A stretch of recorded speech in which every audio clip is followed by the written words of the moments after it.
Altogether, God God has called us through the gospel to possess the glory of our Lord Jesus Christ.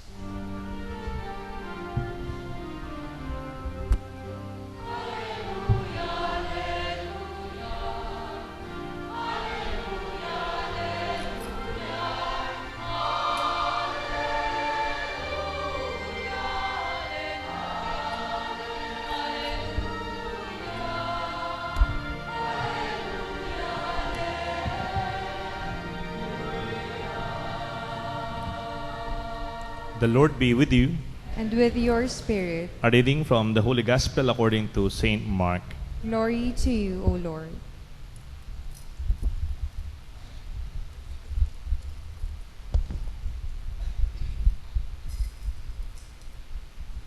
Jesus and his disciples left from there and began a journey through Galilee, and he did not wish anyone to know about it. He was teaching his disciples and telling them, "The Son of Man is to be handed over to men, and they will kill him. And 3 days after his death, the Son will rise."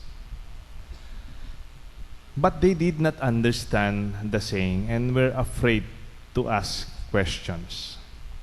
They came to Capernaum, and once inside the house, he began to ask them, "What were you arguing about on the way?" But they remained silent, for they had been discussing among themselves on the way who was the greatest. Then he sat down, called the 12, and said to them, "If anyone wishes to be first, he shall be last of all, and be the servant of all."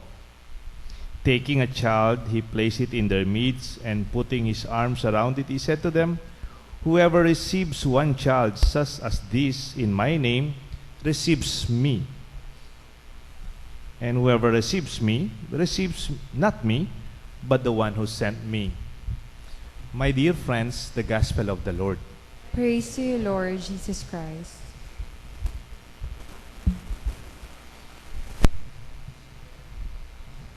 In the name of the Father, and of the Son, and of the Holy Spirit. Good morning po. Who is the greatest? This is a popular question today. Lalo na malapit na yung 2016. According to survey, according to popular opinion, according to statistics, who is the best? Not only politically, that is also an issue sa mga nag-aaral. Who is the most intelligent? Who will be the gold medalist in terms of sports? Sa negosyo, meron din ganyan. Meron ding survey yung mga negosyo. Is your product the leading brand? O sa mga television shows, o sa mga TV stations, nagre-rating hiho kung sinong nagli-lead during lunchtime. Obviously, alam niyo naman kung sino. And dahil kayo sumusuporta. And in a way, you see that these expressions of measurements of ourselves, our performance, is okay. Okay lang po yun. Academic naman yan eh. Sports naman yan. Halimbawa, ano ba naman yung Olympics kung walang gold medalist, silver medalist, at saka bronze medalist? Ano ba naman yung eskwelahan kung wala tayong recognition ng mga outstanding students? Ano ba naman yung performance ng mga bangko, mga corporation na may produkto, if you cannot measure your performance in reference to others? But, my dear friends, in terms of human, personal relationship, I hope that kind of thinking would not permeate, would not seep into our personal relationship. Because there is more to greatness, more than the world would measure it. Mayroon pa pong pagpapahalaga sa ating samahan, lagpas sa pagpapahalaga ng ating mga binigay na halimbawa. Kaya nga si Jesus parang he created a torsion. Parang he created some kind of challenge to the thinking of the disciples. Kaya pala nananahimik sila. Kaya pala hindi nila naiintindihan ang tinuturo ni Jesus tungkol sa sakripisyo, that He will be crucified and He will die for others. Kaya pala hindi pumapasok sa utak nila kasi ang concern nila, who is the greatest? Kasi palang concern nila, it's about me. It's about me in reference to others. Whether it is expressed or suppressed, it is there. Sometimes kahit hindi nagsasalita yung tao, tahimik lang, pero he's also thinking about, am I better than this person? Or is she better than I am? In one way or another, I would like to present other possible ways to redefine a basis of relationship. What do I mean? Kaya si Jesus, He radicalized everything. He said, He took a child. If you want to be first, you should be last. You want to be great, be a servant of all. And He took a child in their midst. And the greatest in the kingdom of God is a child. Don't think of a child, yung mga batang lumabas na nagsa-Sunday school ngayon. Tayo yon, tayong lahat. Because we are all God's children. Just remember, kahit medyo may puting buhok na tayo, we are still God's children. You are still great. All of us, do not look at your neighbor. Do not look at the other side. Look at your relationship with God. In the eyes of God, you are great. If we remain in His family. There are different expressions of human relationship more than competition. Narinig niyo po yung sync? When we synchronize, ang ganda po tignan pag mga kumakanta. Ang gandang pakinggan. Yung mga kumakanta. Hindi yung palakasan ng boses, no, Sir Malyari. Hindi palakasan ng boses yung choir, di ba? Hindi yung palapitan sa mic, di ba? It is about the synchronization, the harmony, the complementation of a voice that becomes one. It's not about me in reference to other voices, but it is me joining and blending to a voice that would lead the community towards worship. Kaya nga parang masyadong conscious ka naman, pare yatang hindi na naririnig yung boses ko. No, it's not that. There are a lot of expression that is not about us. Pag sumasayaw tayo, di ba? Yung mga sumasayaw, pag sumasayaw kang medyo nakapaiba sa iba, baka mali yung step mo. Hindi ka synchronize. Kaya pa, gustong-gusto ko po, minsan, na nakikipag-sumba po ako kung medyo gumising ako ng maga. Kung hindi ako, kikita mo, kahit na sumba-sumba lang, they are synchronized. Nasa likod ako, they look good because they do it together. They do it in a way that is not about me. Maybe it's about my good health, but it's about joining another community. Sa mga organization, may tinatawag silang coordination. May tinatawag silang support. Organization. All of this has nothing to do with greatness. It's about all of us working together. About friendship. Istong yung pamikaluguran, sa mutanan mong nino yung pinaka, marangal kaya ka, no?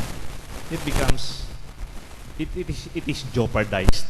Ang ganda nung second reading.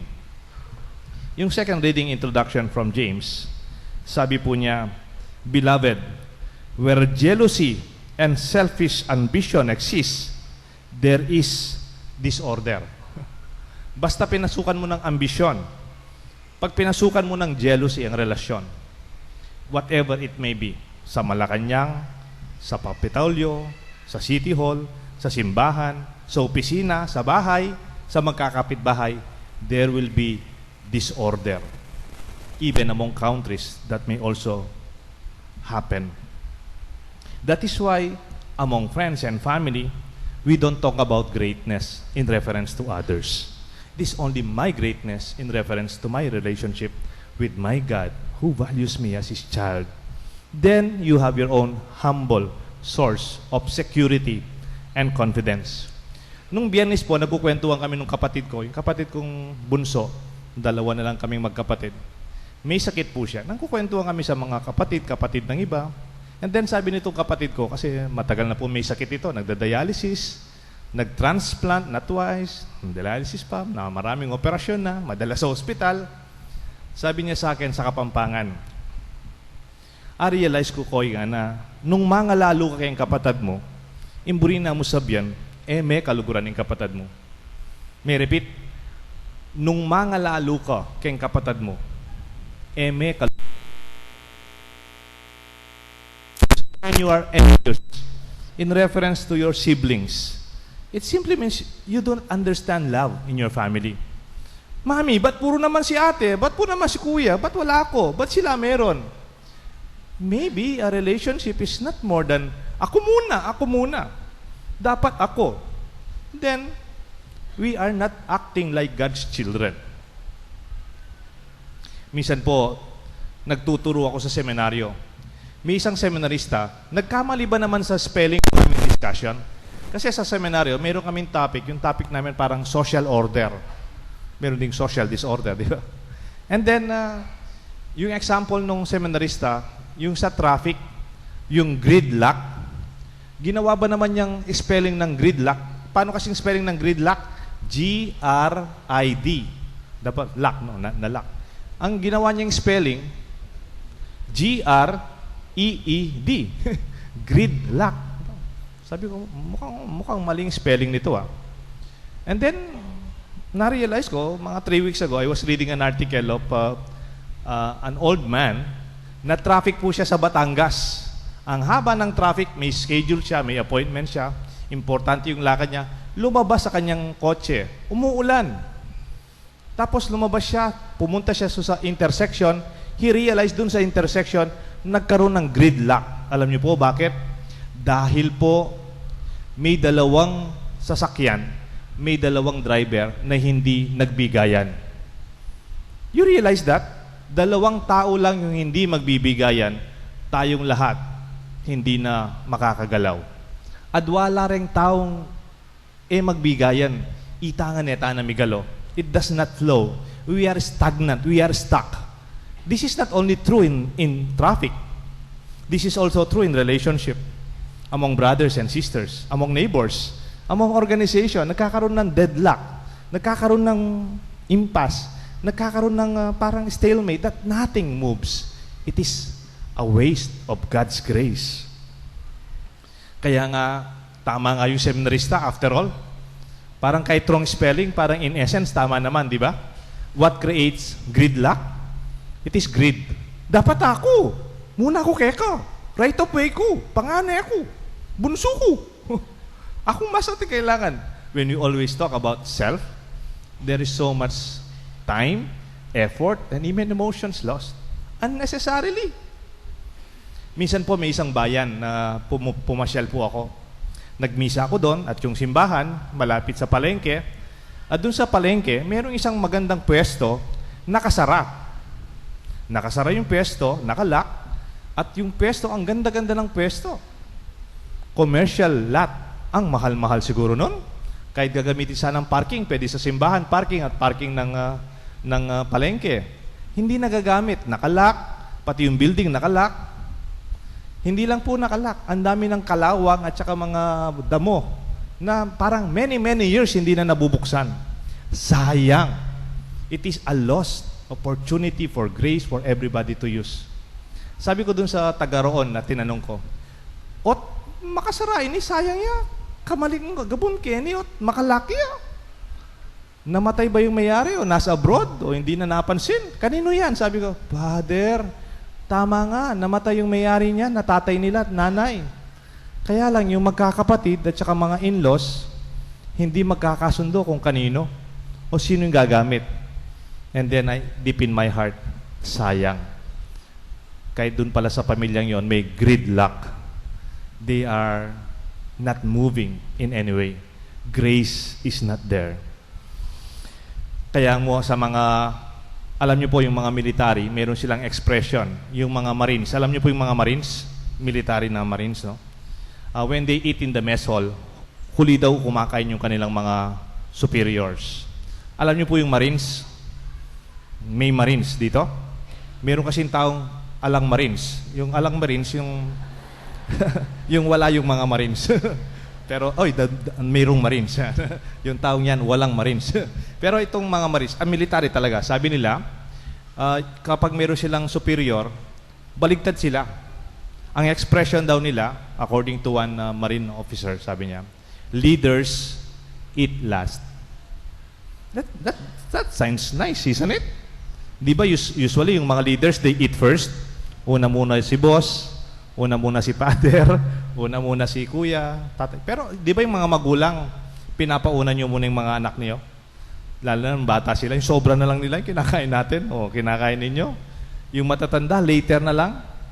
Kahit dito sa simbahan, sinasabi ko po sa mga host parish, Kung atin tang bisita kayong parokya, lalo na pipiesta, may bisitang choir, may bisitang pare, may bisitang sponsor, mauna na sila. We are all leaders. Let them come first. Ganun din po sa kumbento. Let them come eat first. And then, let us entertain. That is real leadership. Not only, hindi lang sa pagkain, even in terms of thinking of ourselves, that becomes a real apostle, a real apostolate. Makatula kayo po kayong kumbento, from time to time, we have guests. Mamaya, mayroon pong kakain na youth from different parishes. Nakahanda po dyan. Usually, alam po yung style namin sa kumbento. Pakapakan nyo! Mangko pa! Magbalik ka, tinpa. Tapos titingin ako sa kusina. Titignan ko po yung sakristan ko, si Gilbert. Tinpa. Ditak na mo. Sige. Dagdagan ditak doon po. Gogo mo. Pakapakan nyo po! Uy, ako, marine! Potata naman. Magluto na kangaliwa para kay katap. Pakapakan nyo po, ako, marine! In a way, leaders eat last. And I think there is certain humble greatness when we think about that. Teach your children not to be so conscious about them being first. There is joy in seeing everybody going first. There is a lot of maturity also when you can go beyond yourself. And you are secured even when you are not recognized. When your name is not mentioned. Bala may banggiti lagyo ko. Bala may ako may kilala. Then, congratulations if you don't feel anything bad about it because you are really great in the kingdom of God. Minsan po may isang CNN writer, hindi po siya Katoliko, hindi po siya Kristiyano. I think he's Muslim. Ang pangalan po niya Harun Moghul. No? He's a writer from CNN, America. He has his own doctorate and I think master's in writing. Meron po siyang article sa CNN, write-up. Binasa ko kasi yung title niya ganito, I want Pope Francis in my team. Yun kaya yun eh. Kung ano si Francis, ay Pope Francis. Yung first sentence niya, Pope Francis, may I invite you to convert to Islam? To convert to yung maging Muslim Pope Francis, kalokohan na nini nga ako. So I read through the article and then I understand what he meant. Bala mo, I need you in my team nga na po. You know what he mentioned? In my country nga na, bala mo, taga Saudi Arabia yo. Our king is also the leader of our faith. Ingaws na po kanita, theocracy. When the leader of the state and the leader of the church are only one.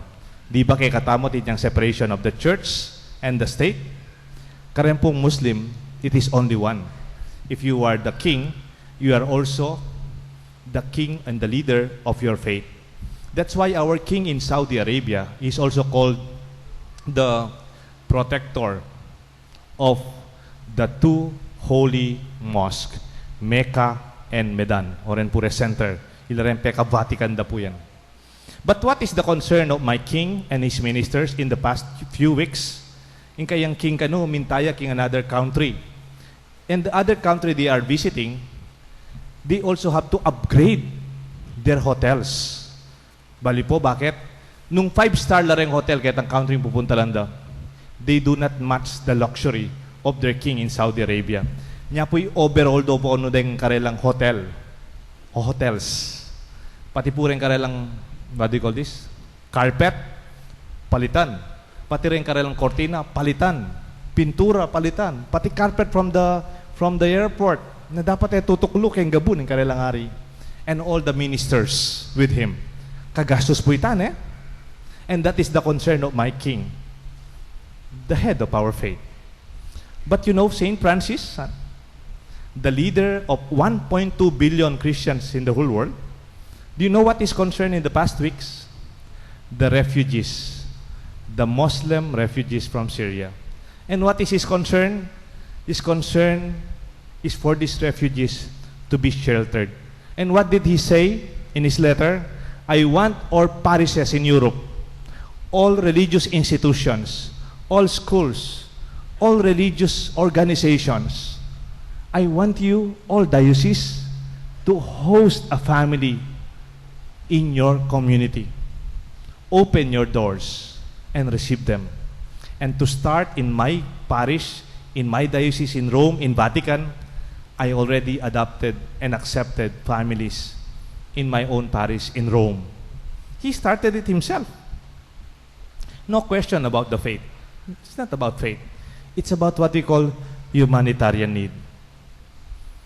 And alam po kung ano sinabi ni Moghul? And what is our king's concern? He locked all the doors of our country and never allowed one family, Muslim of ours, to be accepted. And you know what I feel as a Muslim? Sabi niya, I feel shame. I feel deep shame. And then he said, I am not surprised. I heard many Muslim families converting to Christianity. Not because they were proselytized, not because they were indoctrinized or invited, because they only seen a family welcoming them and accept them in their most trying time. And then yung last sentence niya sa kanyang article, and I realized it is not Pope Francis who needs conversion after all. My dear friends, this is greatness in the eyes of God. It's not about our luxury. It's not about our power or even whatever you own. But what is your concern to others, that would count in the eyes of our God and those who will be with us. May you be great in the kingdom of God. May God bless us all, the Father, the Son, and the Holy Spirit. Amen.